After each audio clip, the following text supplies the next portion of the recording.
Olá, meus queridos irmãos, estamos aqui para a última aula sobre o Decálogo. Última aula, estamos chegando. Louvado seja Deus. Nós da IBD esperamos que vocês tenham entendido e aprendido aquilo que Deus queria falar aos nossos corações durante todo esse período. E vamos começar, em nome de Jesus, mais um ano, cheios da graça, da misericórdia do Senhor, fazendo a vontade dEle, e que o Senhor esteja cuidando de cada um de nós. Amém? Bom, na semana passada vocês falaram sobre a observância da lei. Falaram que é algo que procede do coração. Você observar a lei do Senhor procede do coração. É algo que vem de dentro, certo? É resultado da ação do Espírito Santo.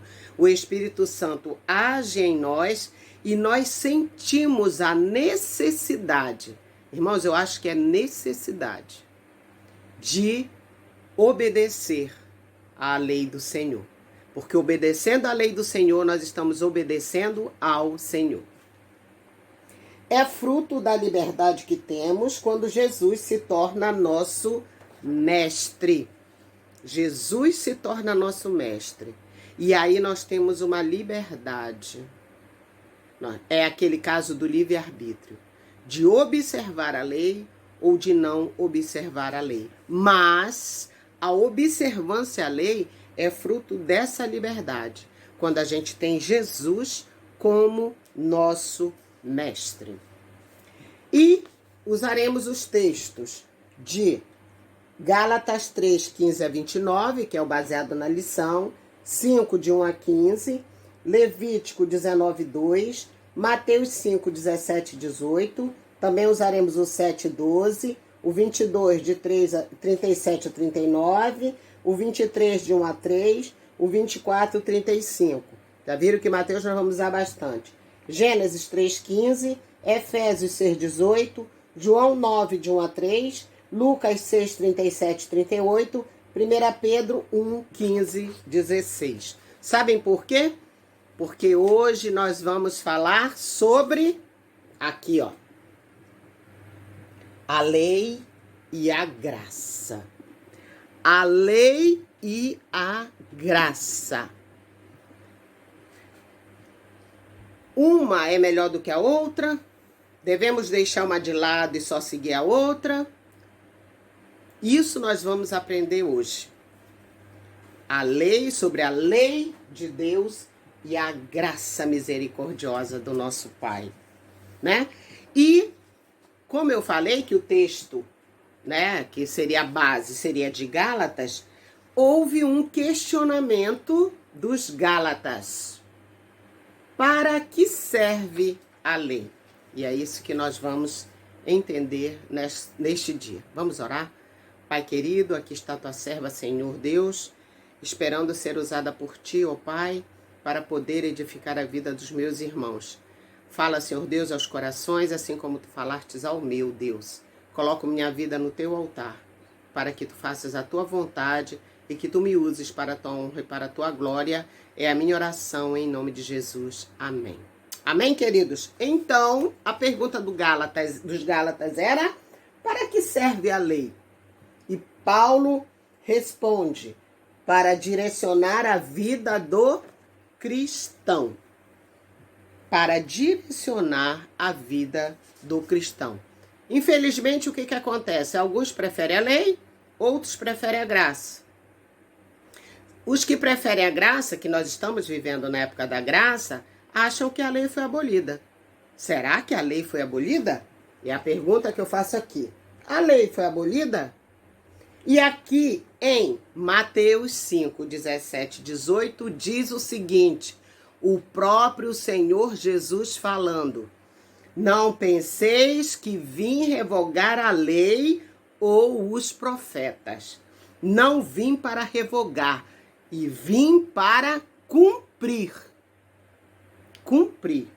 Porque em verdade vos digo, até que o céu e a terra passem, nenhum i ou um tio jamais passará da lei até que tudo se cumpra. Amados, se Jesus não aboliu a lei, quem somos nós para desprezá-la? Se Jesus, que é o príncipe da graça, que deu a sua vida por nós, ele não aboliu a lei, quem somos nós para desprezar essa lei? Então, o que é a lei e a graça? A lei, ela é a expressão do caráter justo e santo de Deus, mostrado ao homem para que este entenda como viver, para agradar ao seu Criador e ter direito às bênçãos e à herança que lhe está sendo preparada. A lei, ela demonstra para cada um de nós o caráter de Deus. O caráter de Deus. Quem Deus é. E aí, nós, com esse conhecimento, podemos então moldar as nossas vidas. Achei um texto interessante. A lei de Deus é um reflexo do seu caráter. Deus é bom, Deus é santo, Deus é justo, Deus é verdade, Deus é perfeito, Deus é fácil, Deus é luz, Deus é amor, Deus é justo, Deus é puro, Deus é espiritual, Deus não muda, Deus é eterno. Esse é o caráter do nosso Deus. E a lei, ela é isso, irmãos. A lei é justamente isso. Deus é bom. Lucas 18:19 fala isso. Na lei também fala isso. Então, nós temos um apanhado na lei do caráter do nosso Deus, de como devemos proceder para agradar ao nosso Deus, já que nós nos dizemos ser filhos de Deus. Então, a lei de Deus é um reflexo do seu caráter. Lembra do que diz aqui, ó? Levítico 19:2 fala: sede santos, porque eu, o Senhor, vosso Deus, sou santo. E 1 Pedro fala isso também. 1 Pedro 1:15-16. Mas como é santo aquele que vos chamou, sede vós também santos, em toda a vossa maneira de viver. Porquanto escrito está: sede santos, porque eu sou santo. Pedro estava se referindo ao que Deus falou em Levítico 19:2. É o caráter do nosso Deus, ser santo. Por isso, a lei, ela demonstra a cada um de nós o caráter do nosso Deus, aquilo que Ele quer que cada um de nós sejamos. Então, ela não pode ser abolida. Sabe por quê? Porque ela vem junto com a graça. Eles estão juntos. A graça completa a lei de Deus. E o que é graça? Graça é um favor imerecido, concedido aos homens por um Deus misericordioso, que nos revela o seu imensurável amor, através do quê? Da doação da vida de Jesus para nos redimir e nos reconciliar com o Pai. Graça é a palavra-chave do cristianismo. Então, a graça, ela vem de um favor que Deus nos faz. Porque Deus sabia, Ele já tinha falado isso, que somente quando alguém imaculado morresse, poderia nos trazer de volta à sua presença desde que Adão pecou. Um outro Adão teria que dar a sua vida por nós. E esse é o favor que Deus nos dá. Então, a graça é um favor imerecido concedido aos homens por um Deus de misericórdia. De misericórdia com a sua criação. Apesar de ter sido traído por Adão e Eva, veio Jesus como novo Adão para nos reconciliar com o Pai. E graça é a palavra-chave do cristianismo. Olha só o que diz aqui Efésios 2:8. Nós somos salvos pela graça. Diz assim, Efésios 2:8. Porque pela graça sois salvos mediante a fé. Isso não vem de vós, é dom de Deus. Deus, com seu coração misericordioso por nós, ele concede esse favor através do seu Filho. Através da morte do seu Filho na cruz do Calvário. Gálatas 3, 24 e 25 diz assim, a lei e a graça. A lei de Moisés mostra o problema do homem. A lei de Moisés mostra o problema do homem. Que a lei de Moisés veio de quem? De Deus, certo? O problema do homem. O caráter do homem é falho. Então a lei de Moisés, ela mostra o problema do homem. E o conduz à graça de Jesus, que é a solução. Então a lei nos aponta os nossos erros. E aí ela nos conduz, então, à graça de Jesus, que é a única solução para a nossa vida, é aceitar Jesus Cristo como nosso único e suficiente Salvador. Uma completa a outra. Então não podemos abolir nenhuma. Não podemos lutar mais por uma nem por outra. Estejamos atentos a isso. Não podemos esquecer, não esquecer. Mateus 24, 35, volta a afiançar. O céu e a terra passarão, mas as minhas palavras jamais passarão. Então, queridos, a lei não foi abolida. Infelizmente, o uso exagerado de um traz detrimento do outro. Mas a lei, ela não foi abolida. E a gente vai ver na continuação do estudo que por conta de alguns homens, irmãos, homens, não Deus, fez com que essa lei ficasse pesada. Isso é combatido por Jesus em todos os momentos. E por isso, os gálatas ficam na dúvida.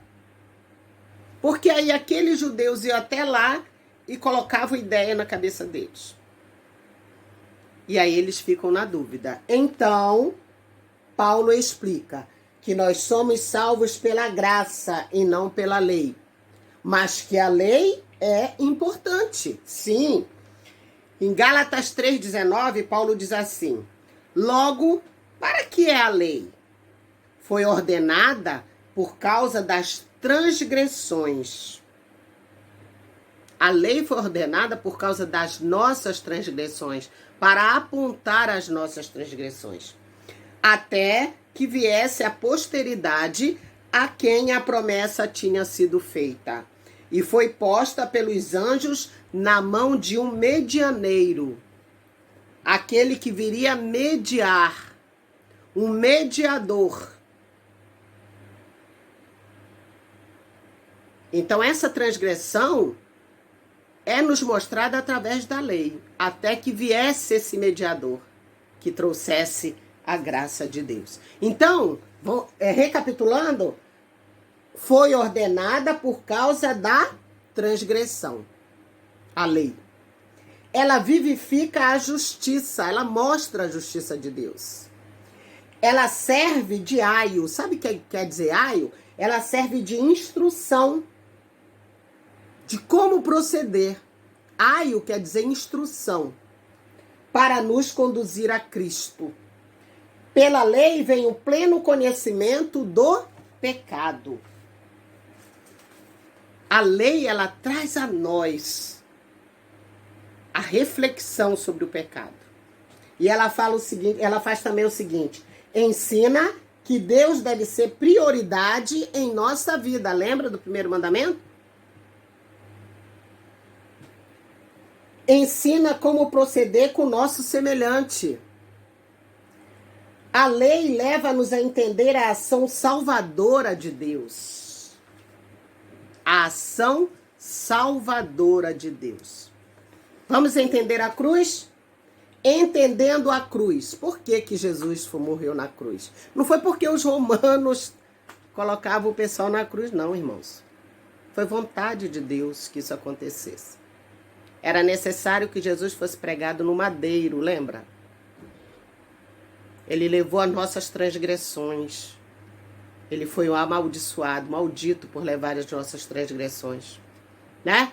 Então, vamos entender a cruz. No vertical, é o relacionamento do homem com Deus.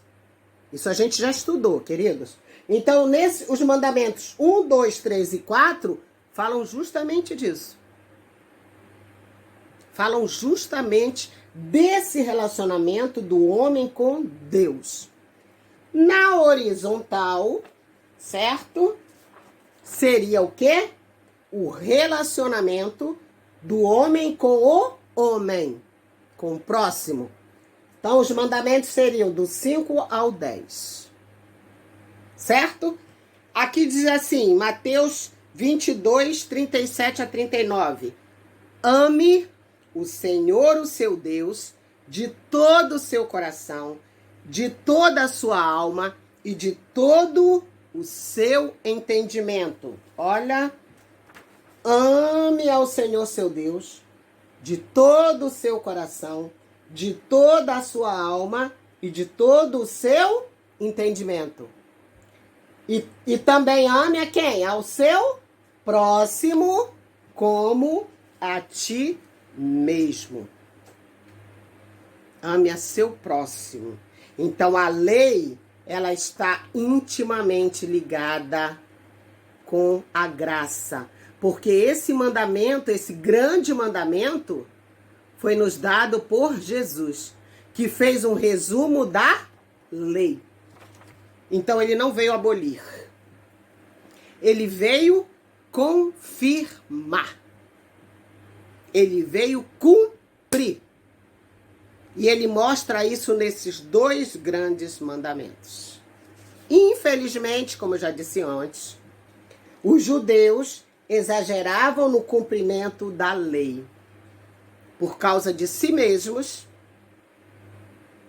os escribas, os fariseus, eles usavam a lei de acordo com o seu próprio interesse e não de acordo com o interesse de Deus. O ensino de Paulo, orientado pelo Espírito Santo. Paulo falando aos Gálatas, que Cristo nos traz salvação por graça. Com certeza. Que Cristo se fez maldição por nós, mas por quê? Por nos amar. E ele diz aqui em Gálatas 3, 13 e 14. Cristo nos resgatou da maldição da lei, fazendo-se maldição por nós. Porque está escrito, maldito todo aquele que for pendurado no madeiro, para que a bênção de Abraão chegasse aos gentios por Jesus Cristo, e para que, pela fé, nós recebamos a promessa do Espírito. Até nisso os judeus erravam. Achavam que a salvação era só para eles. Não. Não era não. Isso já era mostrado desde o nascimento de Jesus. Isso já era mostrado, querido, desde o Velho Testamento. Lembra de Jonas? Que o Senhor mandou falar. Lembra? O povo que Jonas, ia falar, não era judeu. Lembra de Esther? O rei também não era. Lembra de Daniel? O povo também não era. Então, Deus já estava mostrando, desde a época do Velho Testamento, que ele veio para todos. Os judeus é que não queriam entender. É diferente. Certo? Então, Cristo se fez maldição por nós.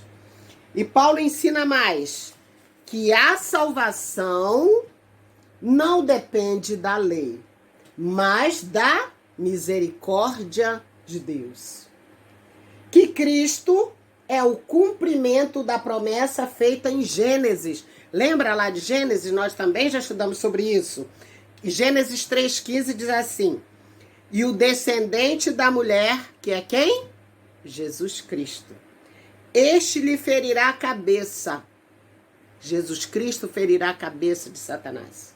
E tu lhe ferirás o calcanhar, a serpente. Isso quer dizer o quê? Que Satanás tentaria de todas as formas, jeitos, evitar a vinda da semente divina. E foi, não foi? Lembra de Herodes? Usado por Satanás, matou as crianças.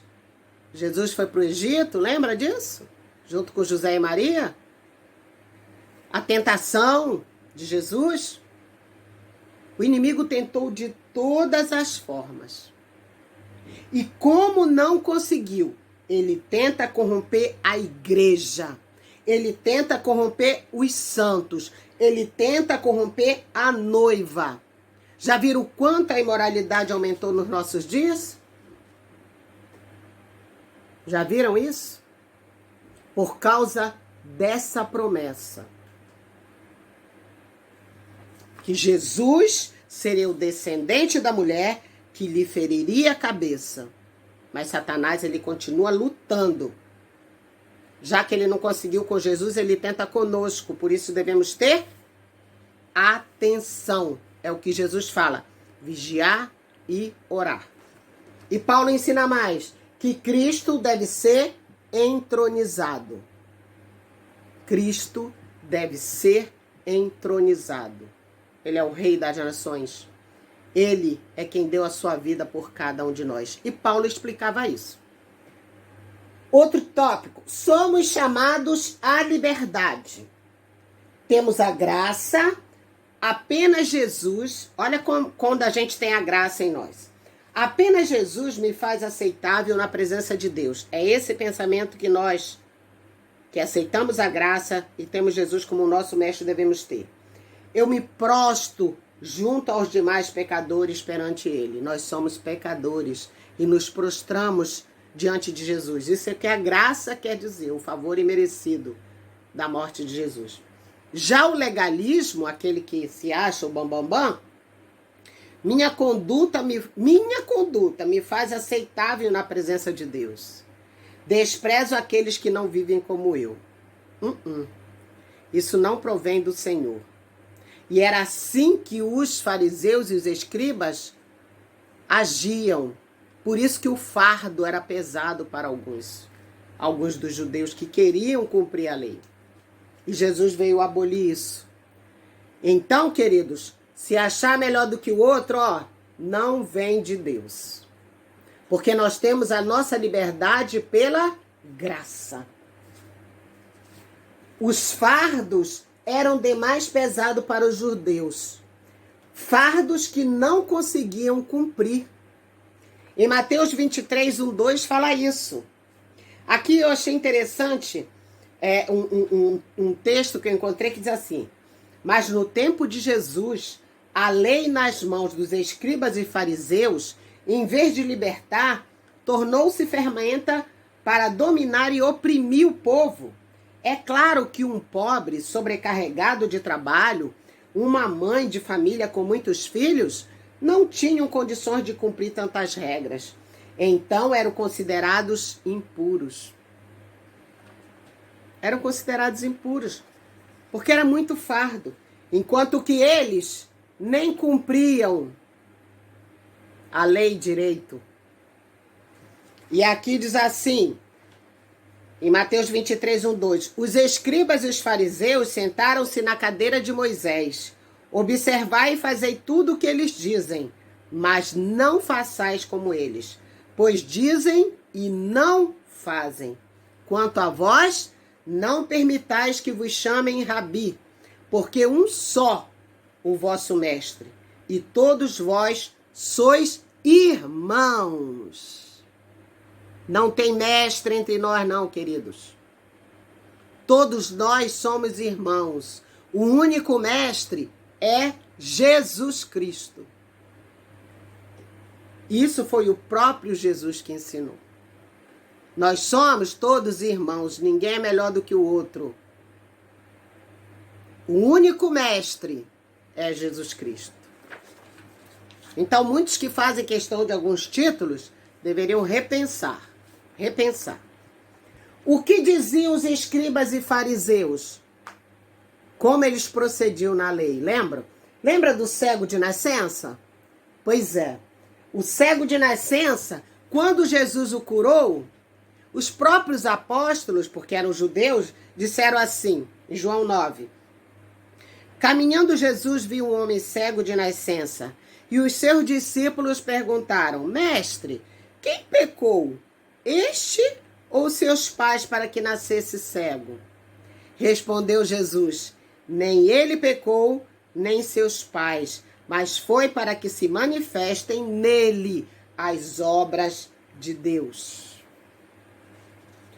Pergunta feita. Sabe por que eles perguntavam, como eu falei antes? Porque era isso que era ensinado a eles pelos escribas e fariseus. Resposta dada por Jesus, nem ele, nem seus pais pecaram.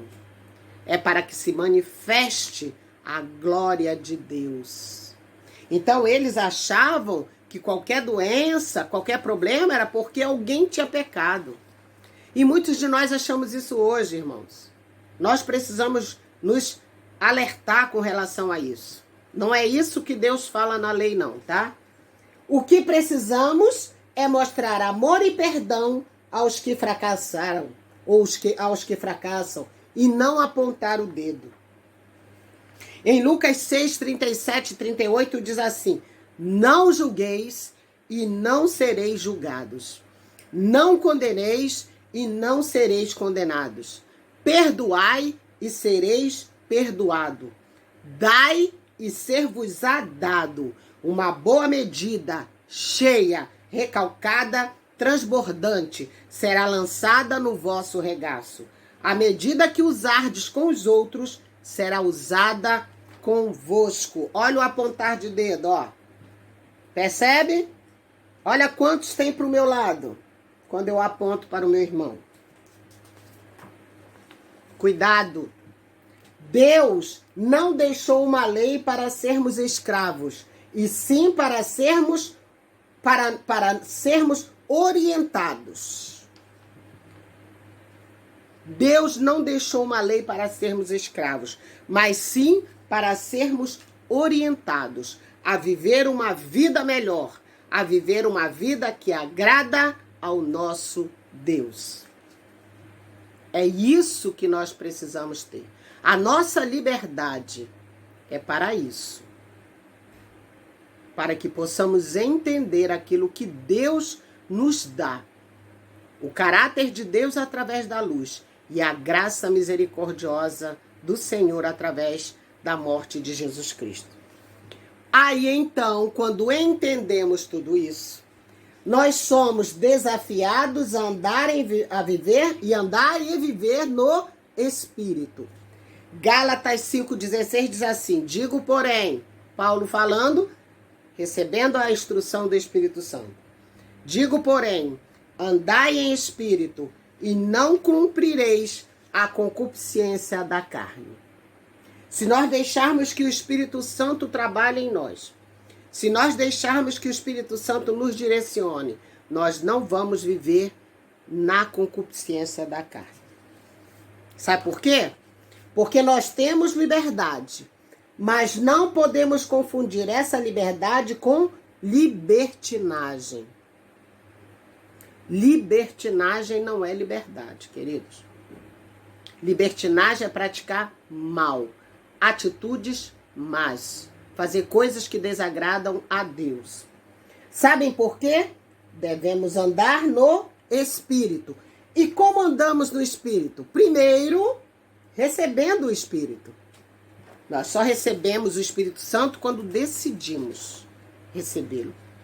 Depois, seguindo suas orientações, seguindo as orientações do Espírito, sendo guiado por ele, buscando afastar-se de tudo que desagrada a Deus.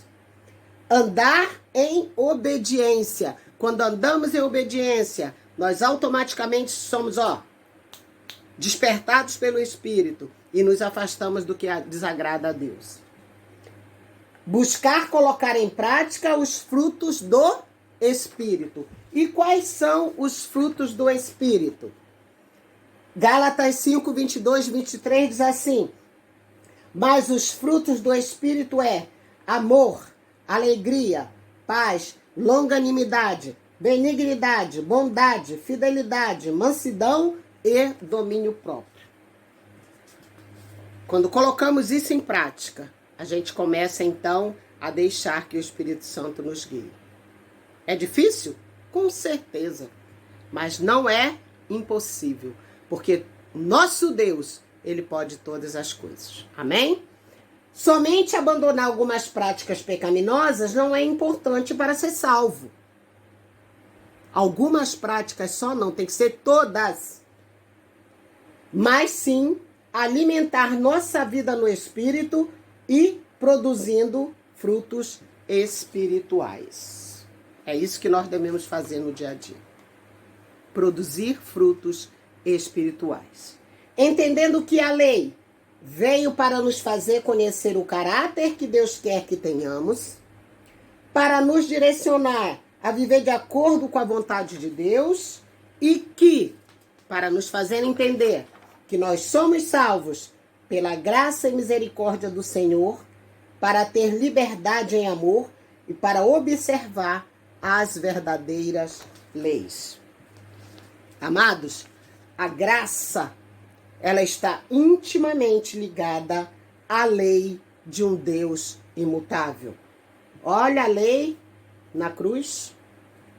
A graça, ela está intimamente ligada à lei de um Deus imutável.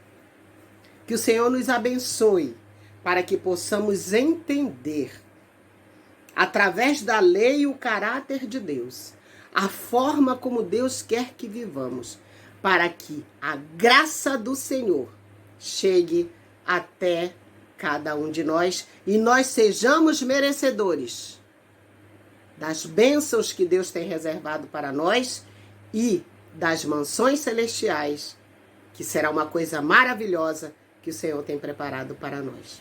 Amém? Vamos orar. Pai, muito obrigada, Senhor, pelos teus cuidados, pelos ensinamentos que tu tens nos dado. Obrigada, Senhor, porque estudamos esses teus 10 mandamentos, Senhor Deus, a tua lei. Queremos te pedir, Senhor, ajuda-nos. Ajuda-nos a forjar em nós um caráter igual ao teu. Que nós possamos a cada dia, Senhor, estar buscando agradar o teu coração, vivendo uma vida que te honra, Senhor.